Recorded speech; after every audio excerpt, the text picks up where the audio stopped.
로마서 12장 1절 2절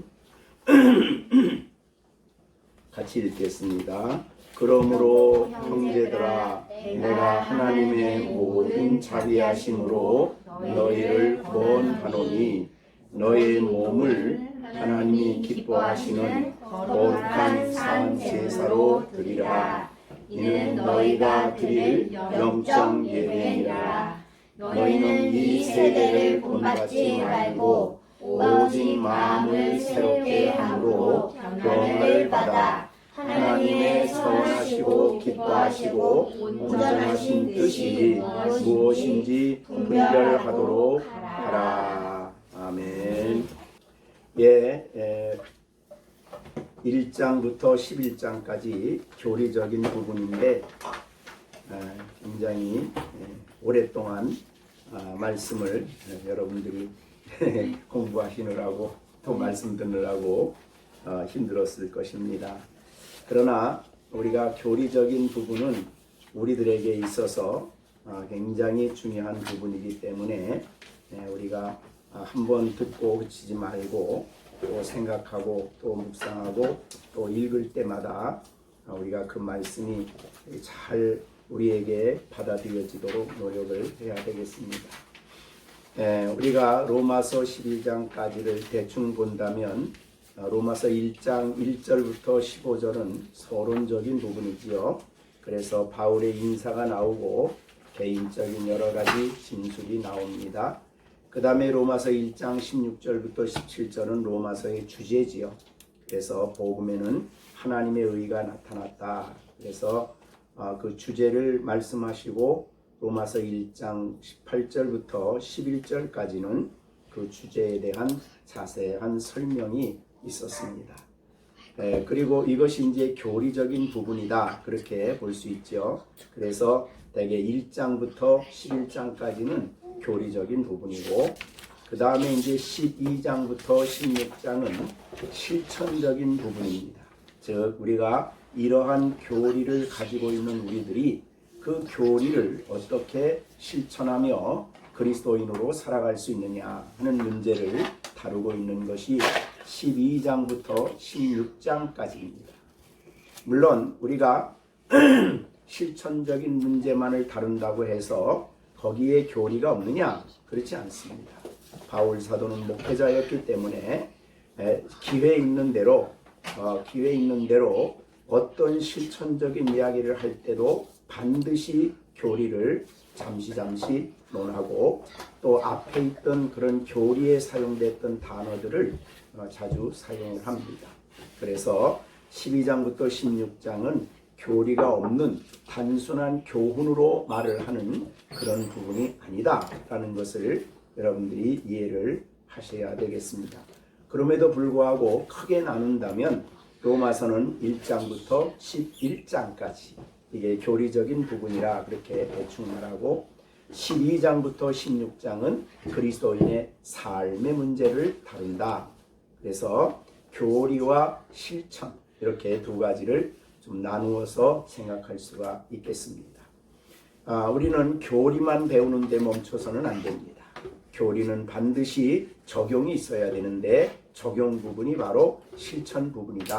그렇게 여러분이 생각하시면 되겠습니다. 그래서 이 실천을 말씀을 들으면 사실은 교리가 없이 실천만 들으면 굉장히 무겁게 느껴지고 짐스럽게 느껴집니다. 그러나 우리가 교리적인 부분을 배울 때에 교리라는 것은 바로 그리스도 안에서 하나님이 우리를 위해서 이루어 놓으신 일이거든요. 그래서 그것은 우리에게 감격이고 찬송이고 기쁘고 감격스러운 일입니다. 그래서 그 기쁨과 감격을 가지고 사실은 그리스도인의 삶을 살아가는 것이다. 그렇게 볼 수 있습니다. 그래서 바울 사도는 이 교리적인 이야기를 하면서도 실천적인 얘기를 하면서도 항상 교리가 그 배경에 항상 깔려 있습니다.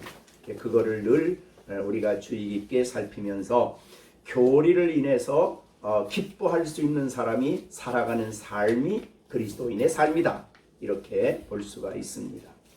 그러나 우리가 개인적으로 생각하면 사실은 교리적인 말씀을 들을 때에 그냥 그거로 좋죠. 우리가 죄사함을 얻었다, 의롭다함을 얻었다, 또 하나님의 자녀가 되었다, 또한 하나님이 우리에게 영원한 구원을 준비하시고 하나님의 뜨거운 사랑 안에서 그 놀라운 구원을 완성해 가신다. 어느 부분을 들을 때나 거기에 그리스도가 있고 거기에 하나님의 거룩한 영광이 있습니다. 그런 놀라운 성품으로 우리를 그렇게 만드시고 또 우리를 그렇게 구원을 완성해 가시는 하나님을 우리가 대할 때마다 기쁘고 감격스럽습니다. 그래서 교리 안에서만 늘 있으면 좋겠다, 그렇게 생각하면 안 되고요. 언제나 교리 안에 그 확고하게 선 사람이야말로 그 다음에 나오는 것이 실천적인 부분이고 생활의 문제다, 그렇게 볼 수 있습니다.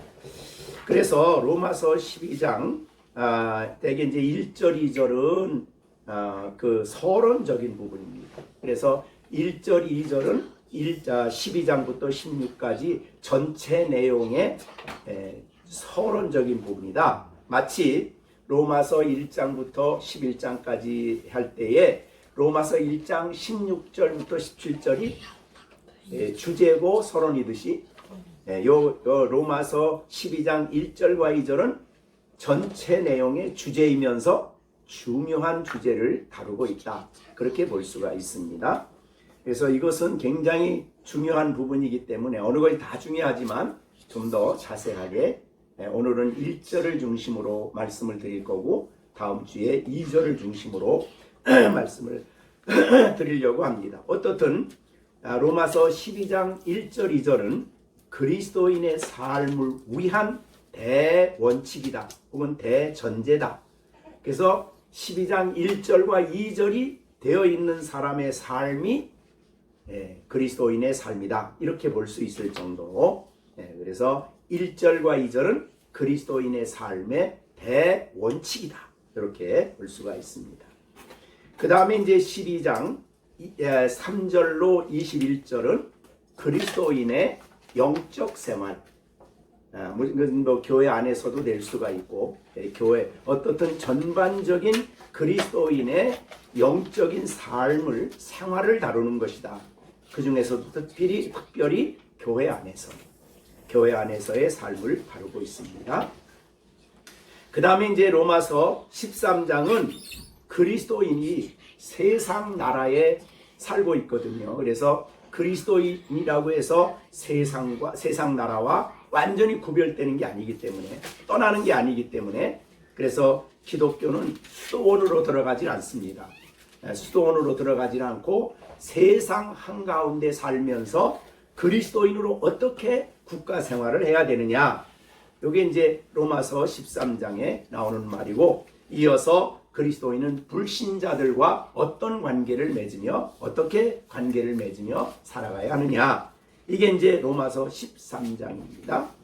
그 다음에 이제 로마서 14장과 15장은 교회 안에서 연합입니다. 연합.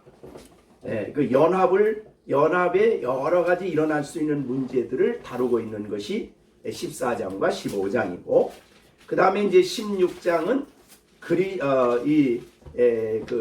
서로 문안하는, 그리스도 안에서 성도들이 서로 문안하는 내용을 다룬 게 로마서 16장입니다.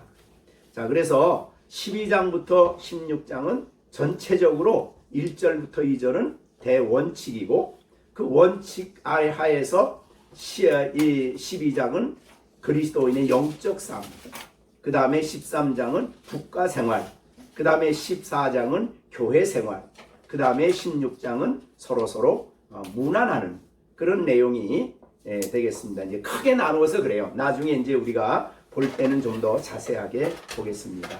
그러나 어떻든 12장부터 16장까지는 삶의 문제, 생활의 문제를 다룬다. 즉 앞에 나오는 1장과 11절의 교리를 삶 속에서 적용한 것을 말하는 것이 이제 12장부터 16장입니다. 대개 서신서는 생활의 문제를 쓸 때는 그 지역에 있는 문제를 다룹니다. 그 교회에 어떤 문제가 있다. 그러면 그 문제를 어떻게 복음 안에서 이해를 하고 받아들여야 되느냐, 이런 문제를 다루어요. 그래서 예를 들자면 뭐 고린도 교회, 그러면 고린도 교회는 서로 분파 문제가 있었어요. 그래서 그 분파 문제를 어떻게 다루어 가느냐, 뭐 이런 내용. 뭐 골로새 교회는 그 교회 안에 이단들의 활동, 이단 중에서도 뭐 영지주의자의 활동, 이런 교회 안에 있는 여러 가지 문제들이 일어나서 그 문제를 어떻게 복음적으로 이해하고 받아들이느냐를 대개 서신서에 그래요. 생활 문제는. 그래서 서신서에도, 일반 서신서에도 로마서와 같이 대개 비슷해요. 앞에 부분은 교리, 뒤에 부분은 생활. 그래서 그들의 생활 문제를 교리적으로 다뤄준다, 이렇게 볼 수 있어서, 여기에 바울 사도가 로마서 12장부터 16장까지 내용이 교회의 모든 문제를 다 다룬 게 아닙니다. 그렇다면 뭐 에베소나 다른 서신이 필요 없지요. 그러니까 로마 교회의 심각한 문제들을 다루고 있어요. 로마는 그 로마라는 대제국이죠. 대제국이고 아우구스투스 황제, 그 황제의 통치 밑에 대제국을 이루었는데, 그 제국의 중심에 로마 황도니까 거기에 교회가 세워졌어요. 그렇기 때문에 그들은 과연 그 황제나 왕들과 이런 사람들에 대해서 어떤 태도를 가져야 되느냐, 이런 문제를 이제 다루는 게 이제 아까 말한 대로 로마서 13장이고요. 그 교회에는 이방인과 또 유대인이 같이 섞여 있기 때문에 그 관계를 또 어떻게 이해해야 되느냐, 뭐 이런 문제. 어떻든 교회에 있을 수 있는 여러 가지 문제를 다루었어요. 지금 아까 말한 것은 큰 틀만 대충 얘기한 거고, 나중에 우리가 말씀을 공부할 때 더 자세한 부분을 다루도록 하겠습니다. 자, 그렇게 보실 때에 그리스도인은 예수 믿으면은 그 다음에 갑자기 뭐 정말 수도원에 들어가서 세상하고 딱 등지고 그냥 묵도만 하고 그냥 그렇게 사는 게 기독교인이 아니죠. 그래서 수도원 제도는 사실은 복음적인 삶은 아닙니다.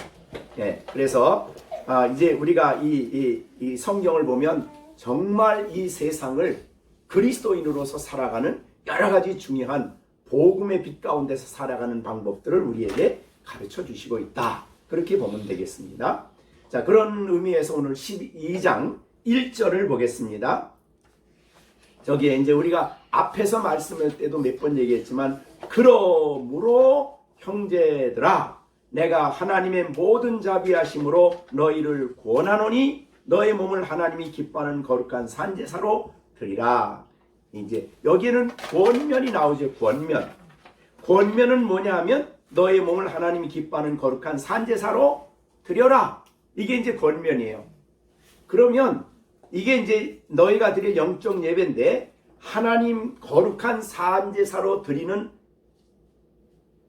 삶 전체가 그리스도인의 삶이에요. 그러니까 이 12장 3절부터 16장까지의 모든 내용을 한마디로 요약하면 하나님이 기뻐하는 거룩한 산, 제물로 드린 성도의 삶이에요. 12장부터 16장이. 그러니까 이건 굉장히 내용이 아주 큰 주제죠. 우리가 아까 로마서 1장에서 16절 10절에서 그 복음에 대한 설명이 11장까지 되었던 것처럼, 이 12장에서는 산제물로 드려라. 이게 영적 예배인데, 이 영적 예배라는 것이 그리스도인의 모든 삶을 통틀어서 이야기하는 주제지요, 말하자면. 그러니까 이따가 이제 그걸 더 많이 설명을 하겠습니다. 자, 그러면서 여기에 그러므로 형제들아, 내가 하나님의 모든 자비하심으로 너희를 구원한다. 구원하는 내용이 이제 산제물로 드리는 거니까, 그러니까 이 앞에 나오는 그러므로 형제들아, 내가 하나님의 모든 자비하심으로 너희를 구원하는데, 그러니까 그 권면을 행할 수 있는, 혹은 그 거룩한 산제사로 드리는 영적 예배를 드릴 수 있는 힘이 어디 있느냐? 힘이 어디 있느냐? 세 가지예요. 그러므로. 그 다음에 두 번째는 형제들아. 세 번째는 하나님의 모든 자비하심이 너희에게 있다. 이 세 가지예요. 그래, 이 세 가지를 늘 이해해야 그리스도인의 삶을 살아갈 수 있는 힘이 거기서 나온다 이 말이죠. 자, 그래서 아까도 이제 말씀드렸지만은 그러므로는 뭐냐? 그거는 1장부터 11장까지예요. 로마서 1장부터 11장까지 하나님의 은혜로 너희가 복음 안에서 이러한 사람이 되었다. 된 것을 그리스도 안에서 죄 용서를 받았고, 그죠? 그리스도 안에서 의롭다함을 받았고, 그리스도 안에서 믿음을 받았고, 그리스도 안에서 뭐예요? 하나님의 자녀가 됐고, 그죠? 그리스도 안에서 영광에 이르게 될 것이고, 그걸 너무 될 것이 확실하니까 바울은 되었다고 했어요. 영화롭게 되었다. 그러니까 과거형으로요. 그러니까 그러므로는 과거형이 있기 때문에 그러므로예요. 단번에 그렇게 그리스도 안에서 너희에게 이렇게 하나님이 복음 안에서 이런 사람을 만들어 주셨기 때문에 그러므로 너희는 이렇게 살아라. 그런 뜻이죠. 예를 들자면 너희는 하나님의 자녀가 되었다. 그러므로 자녀로서 살아라. 이런 뜻이에요. 이거 거꾸로 생각해서 내가 이렇게 살면 자녀 된다. 그러면 안 돼요. 그거는 거꾸로 해요. 그거는 율법적이죠. 너희는 은혜로 말미암아, 그죠? 하나님의 그 크신 긍휼로 말미암아 자녀가 되었기 때문에 자녀로 살아가는 방식은 이러이러한 것이다. 라는 것이 이제 너희는 죄에 대하여 죽었고 하나님께 대하여 산 자가 되었기 때문에 너희는 하나님께 너의 자신을 산 제물로 드려라. 이런 내용이에요. 그러니까 그리스도인의 삶은 과거형으로 복음 안에서 되었기 때문에 그 놀라운 신분과 그 놀라운 하나님의 관계를 가지고 이렇게 살아가야 된다. 이런 뜻입니다. 합당하게 살아가야 된다. 이런 뜻입니다. 자, 이해가 되셨죠? 이게 되게 이제 한국교회에서 자꾸 혼란이 오는 것 중에 하나 그거 아닙니까? 야, 그렇게 살아서 천국 가겠어? 이런 말이죠. 그렇게 행동해서 천국 가나? 그렇게 말하면 어떻게 되는 거예요? 거꾸로 되는 거예요, 이게 지금. 항상 순서가, 성경의 순서는 그냥 대충 쓴 순서가 아니에요. 그래서 여기 그러므로라는 이 말이 굉장히 중요하다. 1장부터 11장을 요약 통과한 사람이 그러므로 이런 사람이 됐기 때문에 하나님이 너에게 이런 긍휼을 베풀고 너의 자녀가 되었기 때문에 그러므로 내가 너희를 권한다. 너희는 이렇게 살아라. 이런 뜻입니다. 그러니까 아까도 말했지만은 이 그러므로는 우리가 단번에 그리스도 안에서 은혜로 말미암아 되어진 것을 기뻐하는 사람이죠. 다른 말로 구원의 확신이 있기 때문에 그 기쁨을 가지고 구원받은 사람으로 살아가는 거예요. 구원 그리스도 안에서 있기 때문에 하나님의 끊임없는 긍휼과 은혜가 우리에게 부어지고 있기 때문에 우리가 그렇게 살아가는 거예요. 그래서 그러므로는 그냥 그저 쉽게 한번 읽고 지나가는 단어가 아닙니다. 성경에서 단어 하나를 쓸 때는 성령의 감동으로 쓴 말이에요. 그래서 이 앞에 있는 내용을 항상 생각하시고 나는 그러므로 할 수 있는 분들이, 여러분은 나는 그러므로 산제사를 드릴 수 있는 분들이 되었기 때문에 그렇게 사는 거예요. 되기 위해서가 아닙니다. 저는 순서를 굉장히 중요하게 생각을 하셔야 됩니다. 우리가 로마서 8장 38절에 있는 대로 내가 확신하노니 하나님의 사랑에서 끊을 수 없는 사람이 되었어. 그 사랑이 끊임없이 우리에게 부어지고 있었기 때문에 우리는 우리 자신을 하나님께 산제사로 드릴 수가 있다 이 말이죠. 그러니까 사실은 깊도다 하나님의 지혜와 지식의 그 풍성함이여라고 외칠 수 있는 사람. 그 다음에 36절에 있는 대로 그에게 영광이 세세토록 있을지어다라고 찬양할 수 있는 사람이 그러므로 너희는 이렇게 살아라 이런 뜻이에요. 아시겠죠? 그리스도인의 삶은 굉장한 기초 위에 이루어지는 삶이다. 이렇게 보면 이게 이제 바로 그러므로 라는 의미가 되겠습니다. 로마서 8장 30절에서도 그랬죠. 아까 말한 대로 미리 정하신 그들을 또한 부르시고 부르신 그들을 의롭다 하시고 의롭다 한 그들을 영화롭게 하실 것이다가 아니에요. 근데 사실은 알고 보면 하실 거죠. 근데 왜 과거라고 했다고 그랬어요? 확실히 되어질 일이기 때문에 하나님이 시작한 일은 완성하시기 때문에 이미 된 것으로 성취, 예언의 성취를 말하는 과거형이라 그랬어요. 야, 그래서 신앙인들은 그런 의미에서 사실 기쁨이 있어야 되고 감사가 있어야 되고 1장부터 11장까지 찬양이 있어야 되고 소망이 있어야 되고 그 사랑이 내게 부어지고 있는 것, 누구도 끊을 수 없는 것을 기뻐하고 감사할 수 있는 그런 사람이 그 큰 사랑 안에 사는 사람이에요. 그러므로 너는 이렇게 살아라. 이런 뜻이 되겠습니다.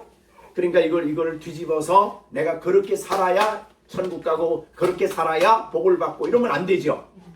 여러분 에베소서 2장에 보면 이 에베소 2장에서 하나님이 1장에서 그런 말씀을 했죠. 하나님이 우리에게 복을 어떻게 했다고 했냐면 신령한 복을 1장 3절이죠. 찬송하리로다 하나님 곧 우리 주 예수 그리스도의 아버지께서 그리스도 안에서 하늘에 속한 모든이에요. 어떤이 아닙니다. 모든 신령한 복을 우리에게 다 주셨어요. 그리스도 안에서. 자, 이것이 신앙이네요. 그러니까 그리스도인들은요, 이거 참 강조를 하고 싶은데, 내가 누군가를 아는 일이 굉장히 중요하고, 나를 그렇게 만드신 하나님을 아는 일이 어떤 분인가 아는 일이 굉장히 중요해요. 그래서 이 로마의 그 칼빈의 기독교 강어 첫 번 1장 1절에 보면 그게 나와요. 신앙인의 지식은 하나님이 누군가를 아는 것. 두 번째, 내가 누군가를 아는 여기서 출발한다. 여기서 출발하는 거예요. 자, 그래서 그렇듯이 정말 이 놀라운 하나님이 여러분의 아버지가 되셨고 여러분은 그분의 자녀고 이게 그러니까 어느 것 하나를 여러분이 보아도 성경에 어느 것 하나 보아도 감동이 돼야 돼요. 사실 감격스러워야 되죠. 그죠? 네? 내게 이 자녀기 때문에 8장에서 성령을 내게 주셔서 그죠? 내 안에 하나님의 거룩한 영이 계셔서 나를 인도하시잖아요. 그러니까 이런 모든 것 한번 주신 성령은 영원토록 또 떠나지 아니하시고 그러므로 이런 사람이 됐기 때문에 하나님이 너희 아버지이기 때문에 그러므로 너희는 너희를 권한다. 너희 몸을 하나님이 기뻐하는 거룩한 산제사로 드려라. 이게 첫 번째. 두 번째는 아들입니다. 형제들입니다. 바울 사도는 고린도에 있는 성도들은 사실은 아직도 고린도에 있는 성도들은 복음에 대해서 충분히 몰라요. 왜냐하면 바울이 아직 안 갔어. 예수의 죽으심과 십자가는 전했지만 이 복음 안에 있는 이 풍성한 내용은 아직까지 바울을 통해 듣지 못했거든요. 그래서 로마서를 기록한 거예요. 그런데 이 로마에 있는 교인들을 향해서 뭐라고 부르냐면 형제들아라고 불러요. 형제들아. 예, 이건 앞에서 우리가 이미 말했기 때문에 이미 앞에서 우리가 들었기 때문이죠. 왜 형제들입니까? 예? 왜 그들을 형제들이라고 부르죠? 로마서 8장 15절에 보면 너희가 다시 무수하는 종의 영을 받지 아니하고 양자의 영을 받았으므로 하나님을 향해서 아버지라. 그러니까 하나님의 자녀이기 때문에 16절 로마서 8장 16절 성령이 친히 우리 영과 더불어 우리가 하나님의 자녀인 것을 증언한다. 우리가 하나님의 자녀잖아요. 그죠? 근데 하나님이 우리 아버지예요. 그리고 자녀이기 때문에 영원한 영광의 나라를 상속받게 되었어요. 그래서 현재 고난은 장차 나타날 영광과 비교하면 아무것도 아니야. 그래서 초대교회 성도들이 고난받는 것도 아무것도 아니야. 왜? 장차 주어질 영광이 너무 크기 때문에. 그런 내용이죠. 그래서 하나님이 거룩한 아버지면은 아버지로부터 난 사람들은 전부 다 자녀지요. 형제들이죠. 그죠? 자, 바울은 초대교회의 이방인의 사도예요. 사도. 12사도가 있고 이방인의 사도 바울이 있어요. 사실은 계열적으로 보면 지금 교황하고는 비교가 안 돼요. 그 사도고 성경을 쓰는 사람이고 그런 사람이지만 그 보지도 못한 로마 성도를 향해서 형제들아 이렇게 부르는 거예요. 로마 캐톨릭은 성경은 사실 교황이라는 말도 없어요. 성경에는. 그죠? 주교도 없고요. 추기경도 없고요. 신부도 없어요. 오히려 야 너희는 땅에 있는 사람, 예수님이 그랬죠. 땅에 있는 사람들을 아버지라고 말하지 마. 아버지는 한 분이야. 그랬잖아요. 근데 캐톨릭 사람들은 신부라고 그래. 신부가 뭐예요? 신부? 신적 파더예요. 파더라고 불러. 근데 그거는 성경이 아니에요. 그러니까 우리는 하나님 앞에서 모두가 다 형제들이에요. 이거만큼 이 세상에 가까운 관계가 어디 있을까요? 세상에서 형제들 관계만큼 가까운 관계가 없잖아요. 아무리 가까운 친척이 있고 무슨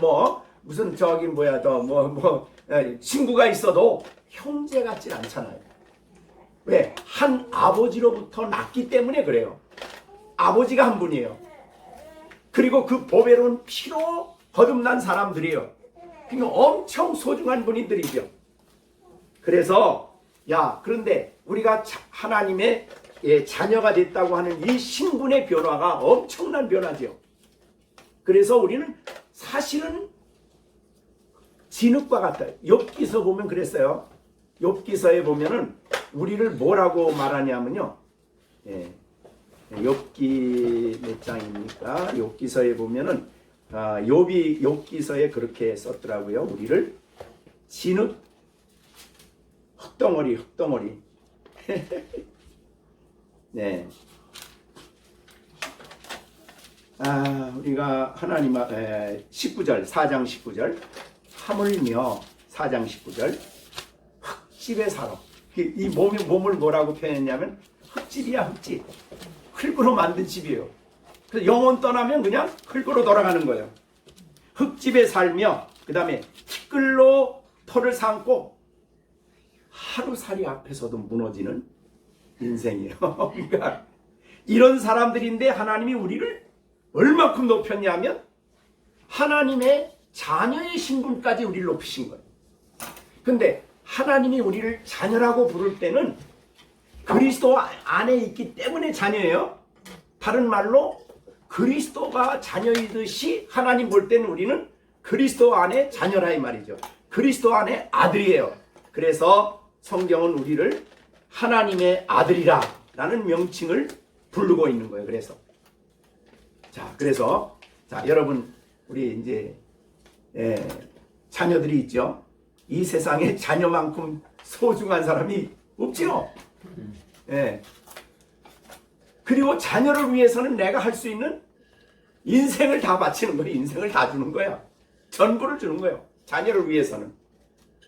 하나님이 그러기 때문에 하나님이 여기 이렇게 얘기를 했어요. 여러분을 사랑하셔서 자녀로 삼아주시고 누가복음 19장 9절부터 13절에 그런 말이 있죠. 참 특별한 말이 있어요. 기도에 대해서 내가 또 너희에게 이르노니 구하라. 그럼 너희에게 주신다. 찾으라. 그러면 찾아낼 것이요. 문을 두드리라. 그러면 너희에게 열릴 것이니 구하는 이마다 받을 것이고 찾는 이가 찾아낼 것이고 두드리는 이에게 열릴 것이니라. 너희 중에 아버지 된 자로서 누가 아들이 생선을 달라면 생선 대신에 뱀을 줄 아버지가 어딨냐. 그죠? 이런 아버지 없죠. 알을 달라 하면 알 대신에 쏘는 전갈을 손에 쥐어주는 아버지가 어디 있어요? 없잖아요. 13절에 그래서 마지막 13절에 너희가 악할지라도 좋은 것을 자식에게 줄 줄 아는데 이제 하나님과 비교해서 세상의 아버지를 악하다 이렇게 표현한 거예요. 선하신 하나님에 비하면 인간의 아버지는 하나님 근처도 못 가죠. 그런데 악할지라도 좋은 것을 자식에게 줄 줄 아는데 너희 하늘의 아버지께서 구하는 자에게 성령을 주시지 않겠냐? 그러니까 우리가 기도할 때도 이런 놀라운 말씀이에요. 그러니까 자녀기 때문에 준다. 자녀로서 준다 이 말이죠. 너희 하늘 아버지다 하나님이. 너희 하늘 아버지가 세상 아버지만도 못하냐? 아니다. 그런 말이죠. 하늘 아버지께서 구하는 자에게 성령을 주시지 않겠느냐라고 했습니다. 자, 여기서는 이제 누가복음에서는 성령이라고 표현이 됐고, 그 다음에 이 말씀이 마태복음에서는 좋은 것이라고 표현을 했습니다. 마태복음에서는 하나님이 좋은 것을 준다. 그런 말씀으로 되어 있죠. 예.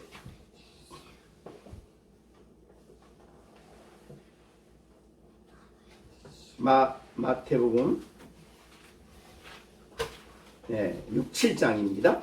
7장 7절부터 구하라 그럼 너에게 주실 것이요 찾으라 그러면 찾아낼 것이고 문을 두드리라 그러면 너에게 열릴 것이니 구하는 이마다 받을 것이고 찾는 이가 찾아낼 것이고 두드리는 이에게 열릴 것이니라.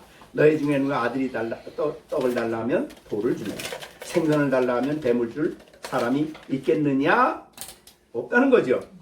너희가 악한 자라도 좋은 것으로 자식에게 줄 줄 아는 것은 하물며 하늘에 계신 너희 아버지께서 구하는 자에게 좋은 것이라 그랬어요. 그러니까 하나님, 야고보에서는 하늘로부터 주는 건 다 좋은 거죠. 네. 그러니까 혹시라도 여러분들이 하나님께 이거 구했어. 근데 안 줬어 그러면 좋은 게 아니구나. 나에게 더 좋은 것 바꿔주실 거구나. 그렇게 생각을 하셔야 돼요. 하나님은 우리에게 좋은 것 주시는 분이에요. 좋은 것. 그리고 성령을 주시는 분이에요. 자, 그런 정도로 우리를 자녀로 삼아주셨다면 형제들아 구원하노니 너의 몸을 하나님 기뻐하는 거룩한 산제사로 드려라. 이런 말이에요. 그러니까 우리가 산제사로 드릴 수 있는 놀라운 힘은 놀라운 능력은 하나님의 자녀라는 신분을 가졌다는 거예요. 자녀기 때문에 그렇게 한다는 거예요. 그 다음에 세 번째, 내가 하나님의 모든 자비하심으로 너희를 구하노니 너희에게 권하노니 자비하심으로 자비하심 때문에 너희를 권한다. 여기에 자비는 무슨 자비냐면 하나님의 자비예요.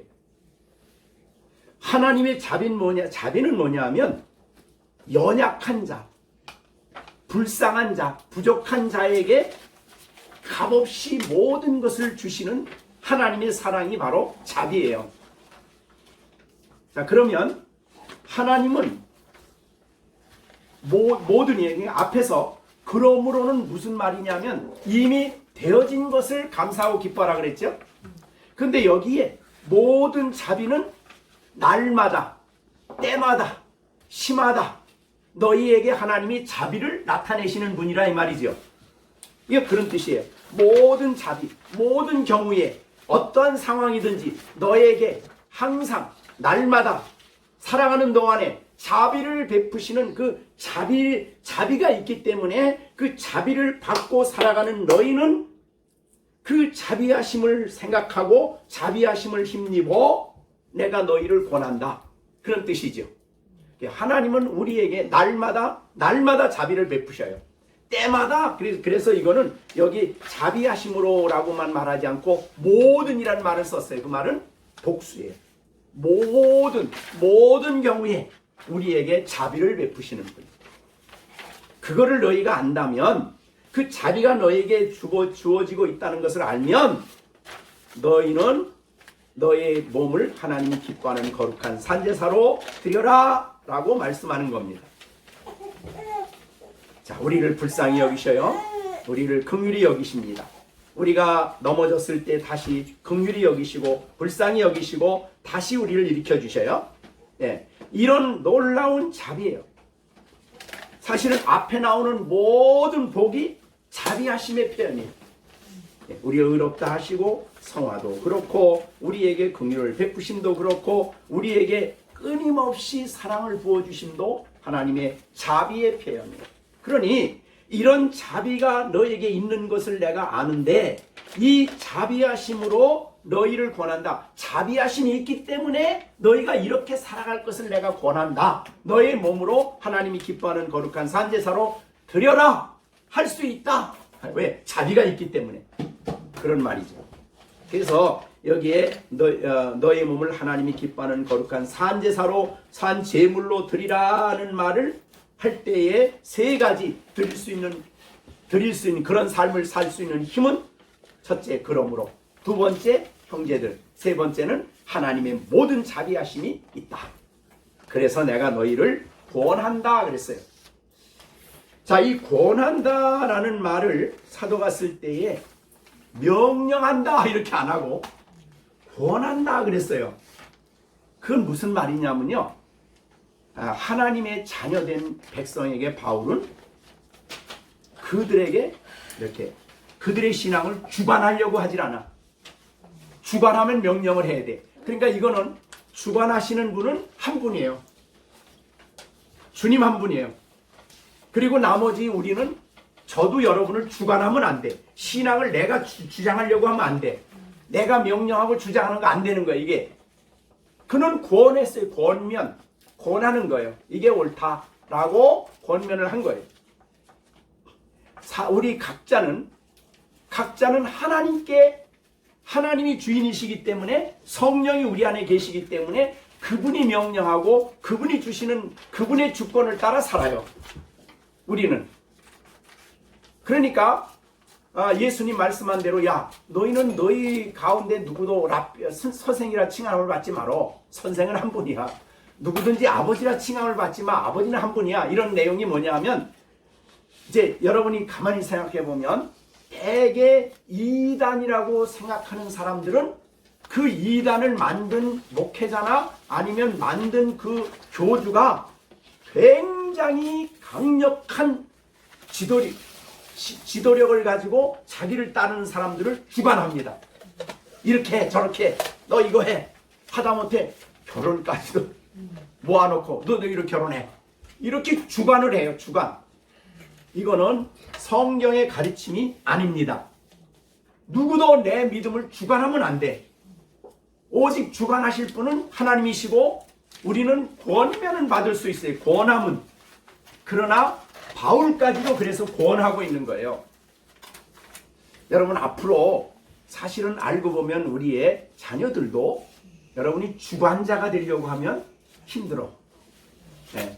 하나님이 아이들의 마음속에 역사하셔서 걔들이 잘 깨닫고 성장해가고 자기의 인생의 문제를 자기가 결정하고 판단하고 이렇게 하도록 이끌어가는 거예요.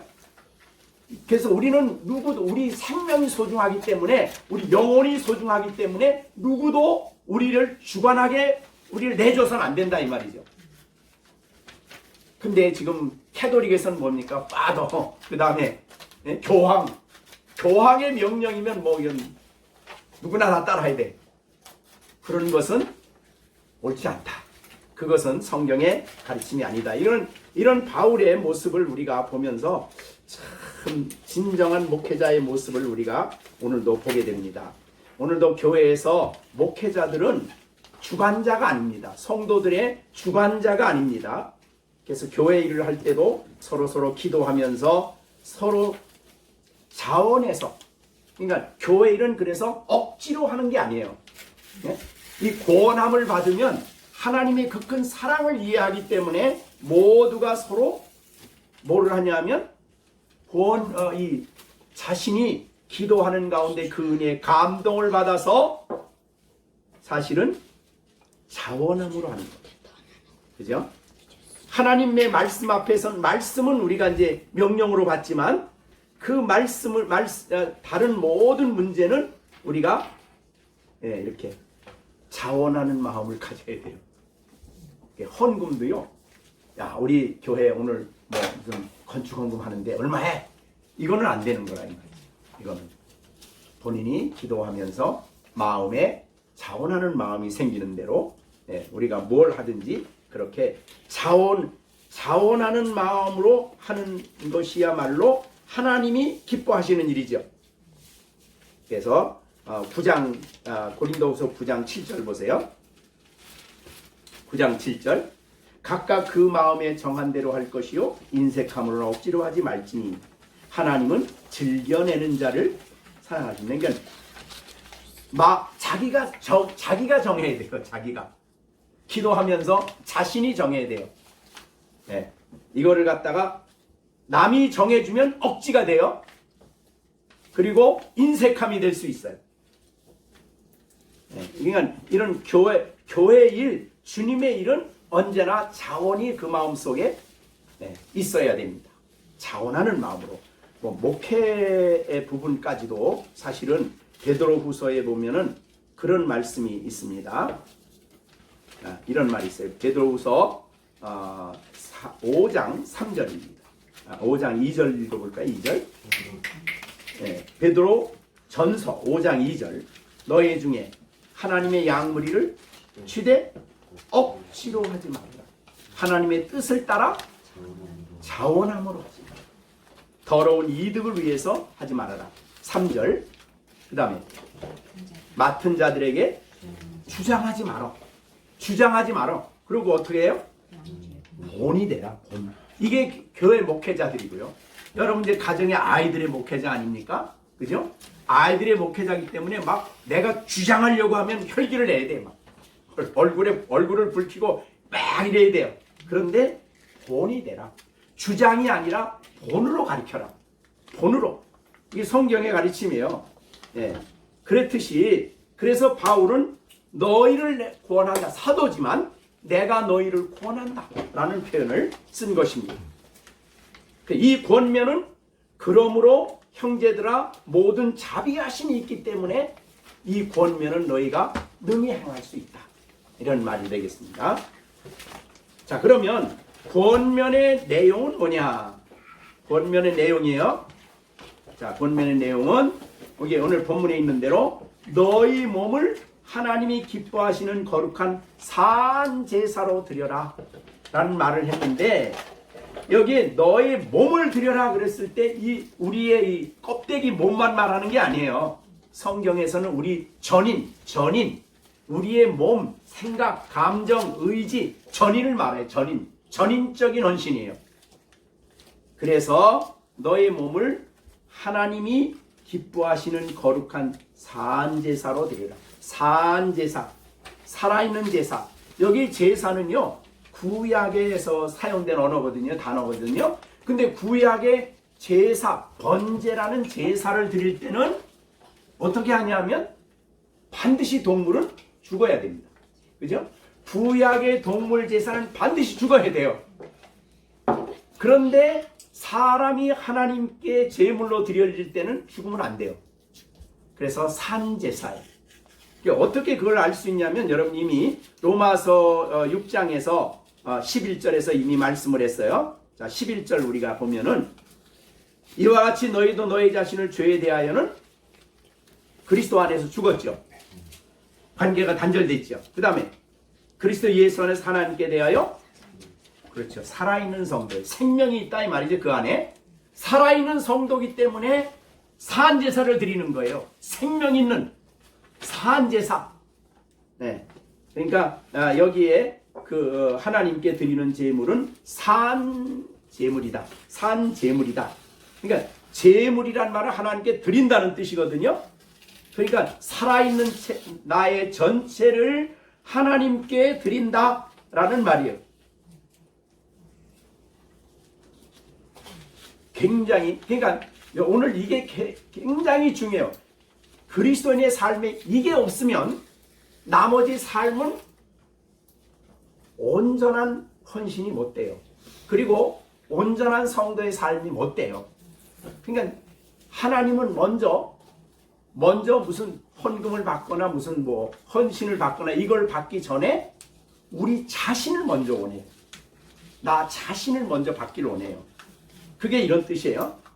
너의 몸을 하나님이 기뻐하는 거룩한 산제사. 이거를 하나님이 기뻐한다. 살아있는 제물된 너희를 기뻐한다. 거룩하다는 말은 이제 구별되었다는 뜻인데 하나님께 구별된 사람으로 너의 자신을 드려라. 근데 옛날에는 이 드려라 그러면 목사 되는 것만 드린다고 생각했어요, 옛날에는. 근데 성경은 그게 아니에요. 로마에 있는 성도들에게 하는 말이 지금 이거 평신도들, 네? 복음도 잘 모르는 사람들이요. 그런데 그들에게 복음을 설명하고 너희는 하나님께 드려라. 사한 제물로 드려라.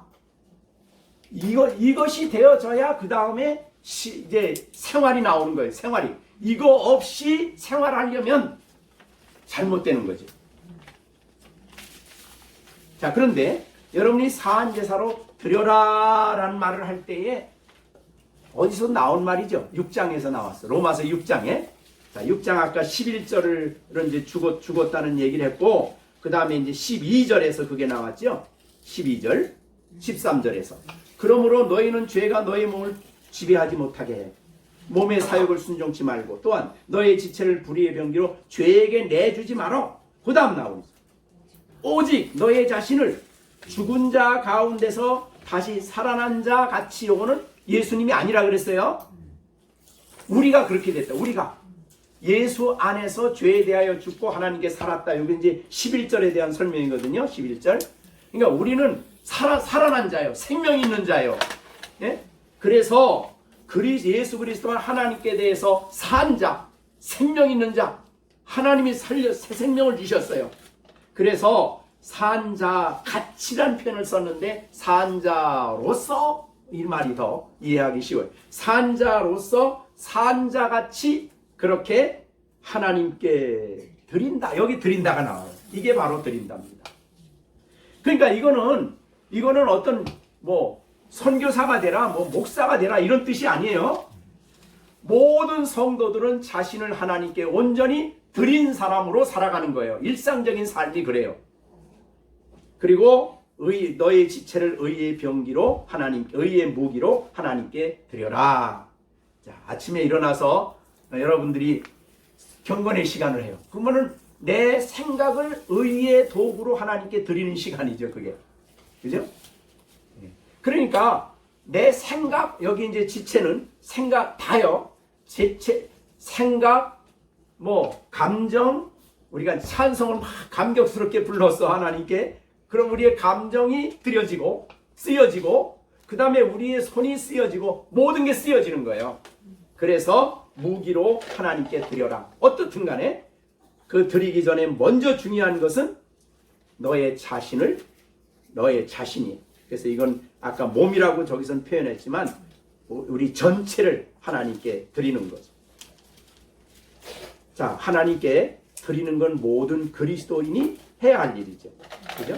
그런데 하나님께 드렸다 그러면 또 날마다 드리고 매 순간마다 드리고 하루하루 삶 속에서 우리는 이걸 드려야 돼요. 자, 우리가 이제 로마서 8장 한번 보세요. 8장 5절. 고린도후서 8장 5절이에요. 8장 5절. 우리가 바라던 것뿐 아니라 이게 마게도니아 성도들이 헌금 드린 건데요. 고린도 교인들이 헌금 드린 건데요. 사실은 여기 3절에 보면 내가 증언하노니 그들이 구제 헌금을 할 때에 힘대로 할 뿐 아니라 막 좀 지나치게 했어. 힘에 지나도록 했다 이 말이죠. 근데 지나도록 어떻게 해요? 자원해서. 이게요, 헌금이에요. 자원해서. 그 다음에 이 은혜와 성도 섬기는 일에 참여함에 대해 우리가 간절히 구했어요. 아마 바울이 야 너희들 생활이 그렇게 어려운데 조금 해 그랬더니 우리가 주의 은혜에 참여하는데 왜 참 그럽니까 하고 간절히 구했대요. 그 다음에 5절 한번 보세요. 같이 시작. 우리가 바라는 것뿐만 아니라 그들이 먼저 자신을 주께 드리고 하나님의 뜻을 따라 우리에게 주었다. 그러니까 헌금을 먼저 드리는 게 먼저가 아니에요. 먼저는 뭐예요? 자신을, 이게 먼저예요. 자신을 주께 드렸다. 나를 하나님의 일에 나를 구별하여 드린 거예요. 이게 거룩한 산제사예요. 그렇게 자신을 하나님께 드리고 그런 말이죠.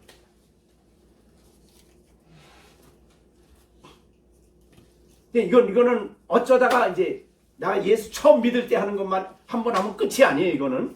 이거는 드리라고 말은 늘 그렇게 하는 거예요. 늘. 하나님 오늘 아침에도 한 날을 시작합니다. 주께 나를 드립니다. 나를 받아주시고 나를 붙잡아 주세요. 그러니까 무엇 일을 할 때마다 무슨 일을 할 때 늘 해야 되는 일이라 이 말이죠. 너희를 권하노니 너희 몸을 하나님이 기뻐하는 거룩한 산제사로 드려라. 드리면은 하나님이 그걸 기뻐하신대. 그래서 기뻐하시는 거룩한 산제사예요.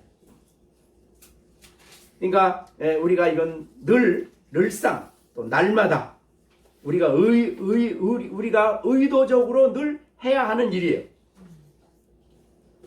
아셨죠? 이제 이걸 이제 여러분 내일 아침부터 시작을 하셔야 돼요. 아침에 일어나서 한 날. 그러니까 이제 이따가 그 다음에 나오는 너희들이 영적 예배다. 이게 예배다 그랬거든요. 재물이 있으니까 예배지요. 그래서 그런 의미에서 볼 때 우리는 오늘 아침에 일어나서 오늘 하루 일을 해. 하루 살아갔어. 그럼 하루의 삶이 하나님이 받으시는 예배예요. 그러니까 예배 의식이 구약하고 신약의 차이예요. 구약에는 성전에 올라가서 특별히 의식적으로 이 성전에서 드려야 예배예요. 제물이 되고 예배가 된 거예요. 근데 신약에는 영적이에요. 그래서 어디에서나 신령한 예배예요.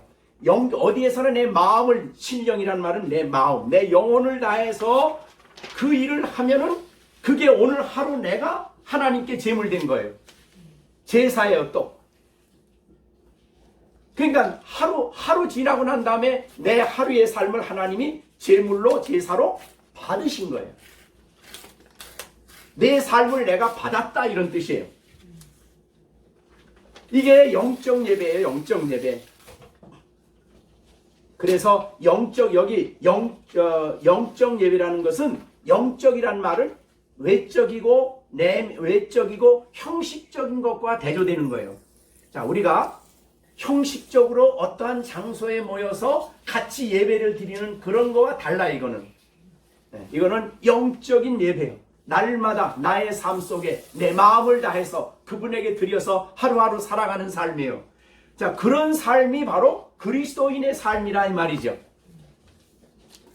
굉장히, 그러니까 이 12장 1절을 바로 이해한 사람에게 그 다음서부터 이제 이렇게 해라 저것도 하라 그게 나오는 거예요. 왜? 드려졌으니까 드려진 사람으로서 뭐 섬기는 일을 하고 위로하는 일을 하고 드려진 사람은 이제 그 다음에 뒤에 나오지 여러 가지가. 네, 다음에 하겠습니다만 7절에 보면 섬기는 일, 가르치는 일, 그 다음에 위로하는 일, 어떤 사람을 만나서 위로하고 격려해주는 일, 또 긍휼을 베푸는 일, 사랑하는 일, 뭐 형제를 도와주는 일, 이런 게 전부 다 제물이에요. 영적 예배예요. 다 아시겠죠? 이게 없이 이제 뒤에 것을 하려면 이게 이제 형식적이 돼버려요. 영적이 되질 않아요. 굉장히 어디였습니까? 이런 삶이 어떻게 우리가 어떻게 그런 목사도 아닌데 그렇게 삽니까? 그런 생각이 드십니까? 아니면 살겠구나 이렇게 됩니까? 그러니까 우리가 하루 일어나서 삶 전체가 그 전에도 얘기했지만 그래서 식탁에서 식구들의 음식을 만드는 것도 예배예요. 그렇게 생각을 한다는 거죠. 내가 뭐 이런 일 맨날 공부가 어떻게 해놓고 내가 이런 일만 해 이렇게 안 하고 그 식구들의 건강을 책임지며 아이들을 사랑하며 이 음식을 먹이며 이런 준비하는 그러니까 그런 말 하잖아요. 하루에 3번씩 식탁에서 하나님의 일이 이루어진다 그래요. 이제 여성분들은요. 왜냐하면 디모데후서에 보면 집안일을 해라. 이게 하나님의 일이에요.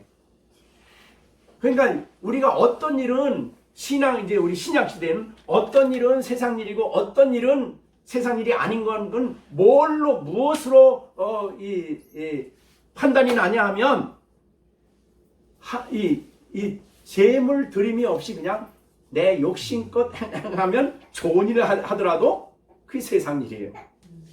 예, 교회에서 일해도 세상 일을 해요. 교회 일을 하면서도. 가정 일을 하면서도 하나님의 일을 하는 사람이 있어요. 자, 그 구분을 여러분이 잘 하셔야 됩니다. 예, 그래서 야 이거 뭐 내가 주한이 나가가지고 이렇게 맨날 고생만 내가 짤짤이 한다 그러지 마시고 이게 하나님의 일이다. 시완이 참 이게 하나님의 일이다. 이거예요. 내 이 아이를 품에 안고 양육하여 키우는 일이 하나님의 일이다. 이거예요. 왜? 여기에 보면 자신을 하나님께 거룩한 산제사로 드렸기 때문에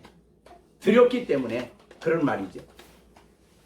자, 이거를 조금 더 우리가 이제 고린도 전서 6장을 한번 보시면 더 실감 있게 이렇게 합니다. 고린도 전서 6장을 한번 보시겠습니다. 고린도 전서 6장 19절입니다. 19절 같이 읽겠습니다. 너의 몸은 너희가 하나님께로부터 받은 네, 성령의 전인 줄을 알지 못하느냐. 너희는 너희 자신의 것이 아니라 거기 보면 너희는 이게 하나님 말씀입니다. 너희는 너의 자신의 것이 아니래. 이 말씀을 들을 때 기분이 좀 안 좋습니까? 아니면 아멘입니까? 네? 이제 나는 내게 아니래요. 너희는 내게 아니다. 그 다음에 뭐라 했지? 20절에 값으로 예수님 피값으로 샀어 너는. 그렇게 된 거죠. 그렇기 때문에 너의 몸으로 그런즉 너의 몸으로 하나님께 영광을 돌리도록 살아야 된다는 거죠. 너의 전체가 하나님께 영광이 되도록 살아야 된다. 이런 말이죠. 자, 그리스도인이 됐다는 것은 1절부터 11절에 이렇게 엄청난 사건인데 그런 사람으로 살아가는 방식은 바로 자신을 하나님께 온전히 드리는 일이고 나는 내 것이 아니라 하나님 주님의 것이기 때문에 이제 내 몸으로 하나님께 영광을 돌리는 그거는 목회자가 되라는 뜻이 아니에요. 우리의 전 삶 속에서 늘 하나님이 영광을 받으시도록 살아라. 그런 뜻이에요. 네, 그러니까 신앙인의 삶이 하나님이 없는 사람하고는 얼마나 차별이 되는지 몰라요. 근데 교회에 나와서도 이 1절부터 11장까지도 모르고 1장부터 11장까지도 확신이 없는 가운데서 12장의 교훈만 받아가지고 마치 그리스도인이 되려고 하는 것처럼 구원을 자기가 만드는 것처럼 하려고 하면 유대인같이 되는 거예요. 유대인들. 그죠? 자기 의로 하나님의 의를 열심히 거역하는 거예요. 자, 그러면 여러분 여기 드리란 말은 드렸다가 아니에요. 현재형이에요. 그러니까 늘상 그래야 돼. 늘상.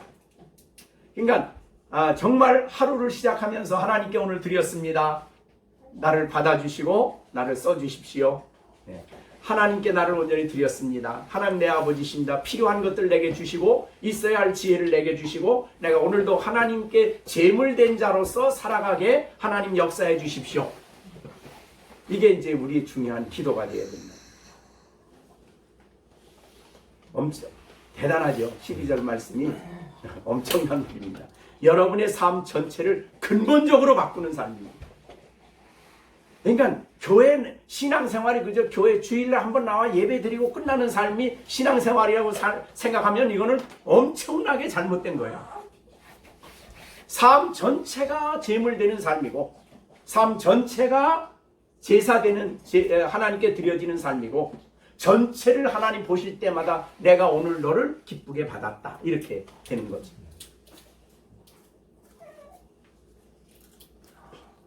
자, 그러면 12장 설명을 다 드렸습니다. 혹시 잘 이해가 안 됩니다. 그런 부분이 있습니까? 아니면 어떻게 오늘 본문 12장을 이 1절을 잘 이해를 못한 부분이 있다면 이제 얘기를 좀 한번 물어보시든지 이렇게 한번 해보세요. 내가 내 것이 아니라고 하였는데 그러면 내가 드릴 게 없는 거 아닌가? 왜 날마다 이미 하나님 것인데. 그러니까 그거를 날마다 드리라, 항상 드리라. 받으시도록 하나님 받으시도록. 그러니까 한번 드렸으니까 됐다 그러고 그다음부터 내 마음대로 사는 게 아니라 이 말이죠. 늘 하나님께 그 일에 나를 드리도록 하다못해 헌금을 할 때도 먼저 너를 드리고 먼저 자신을 주께 드리고 내 모든 것은 주님의 것입니다. 이런 마음 가지고 항상 그런 태도를 계속하라는 거죠. 그게 여기 현정이라고 그랬어요. 드리라는 말이. 네, 반복해서 해야 된다. 오늘 하루도 그냥 뭐 직장에 나가면서도 하나님 내 오늘, 것이 아니니까. 네, 하나님께 나를 내가 드립니다. 내 것이 아니니까. 그렇죠. 하나님이 나를 쓰셔야 되니 오늘도 쓰시고 주의 영광과 하나님의 뜻을 이루는데 나를 오늘 쓰시기를 바랍니다. 이런 기도를 늘 하면서 하나님께 우리를 드리는 일이 필요하죠. 이게 안 되면 어떻게 되냐면 아까 로마서 6장에 나온 대로 사실은 한 번 난 드렸어. 이제 하나님의 거야. 근데 실제로 살아가는 모습을 보면 하나님께로 전혀 안 살아가. 그냥 내 멋대로 살아가. 그렇기 때문에 하나님은 늘 매일마다 나를 하나님께 드리라고 얘기를 하시는 거예요.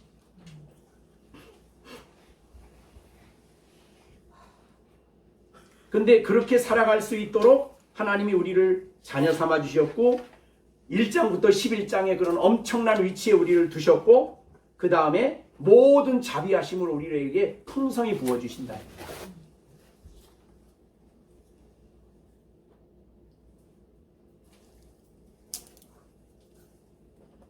예, 여러분이 하루를 살고 난 다음에 오늘도 하나님하고 전혀 상관없이 살았다 그러면 이게 안 되는 거다 이 말이죠. 예. 정말 이게 이제 그러니까 늘 날마다 해야 하는 부분이고 해야 되는 그렇게 우리가 살아갈 때 그 안에 그 기쁨, 그 다음에 그 안에 하나님이 내 안에 자비하심을 베풀어 주시는 그 은혜로운 역사를 여러분들이 경험하고 체험할수록 더욱 하나님께 감사하고 영광을 돌리며 살아간다 이 말이죠. 하나님이 우리 안에 행하시는 놀라운 일을 본다 이 말이죠. 자, 오늘은 그만큼 하시고 마치겠습니다. 기도하겠습니다. 우리 다 같이 잠시 합심해서 하나님 정말 내가 내 것인 것처럼 내 인생 내 마음대로 주장하지 않게 하시고 날마다 매 순간마다 하나님께 나를 드려 하나님의 손에 사로잡혀 쓰여지는 삶을 살아가게 하여 주십시오. 하나님이 이처럼 나를 엄청난 아들의 신분으로 만들어 주시고 이렇게 1장부터 11장까지의 놀라운 복음 안에 나를 새 사람으로 만들어 주시고 새 생명을 주셨는데 날마다 베푸시는 하나님의 자비를 힘입어 하나님께 드려진 제물로 살아가기에 부족함이 없도록 우리 가운데 날마다 역사하여 주시고 이 말씀이 우리의 삶에 날마다 살아 역사하는 말씀이 되게 하여 주시고 체험되어지는 진리가 되게 하여 주십시오. 우리 다 같이 하나님 앞에 기도하겠습니다.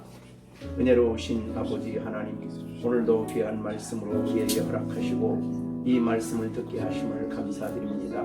하나님 아버지, 믿음 생활하고 신앙생활 한다고 하면서도 하나님과 상관없이 등을 돌리고 살아갈 때가 너무나 많고 내가 내 것인 양 주장하며 살아갈 때가 너무나 많은데 전능하신 하나님, 어리석고 무시무지한 인간의 지혜를 따라 나를 살지 않게 하시고 진정으로 하나님께 나를 드려 아버지의 손에 사로잡혀 하나님께 붙잡혀 살아가는 삶이 날마다 있어지게 하여 주시고 성령의 놀라우신 역사와 자비하심과 긍휼을 힘입어 살아가는 귀한 삶이 되게 하여 주셔서 하나님께 영광되는 복된 삶을 살아갈 수 있도록 은혜를 베풀어 주시옵소서.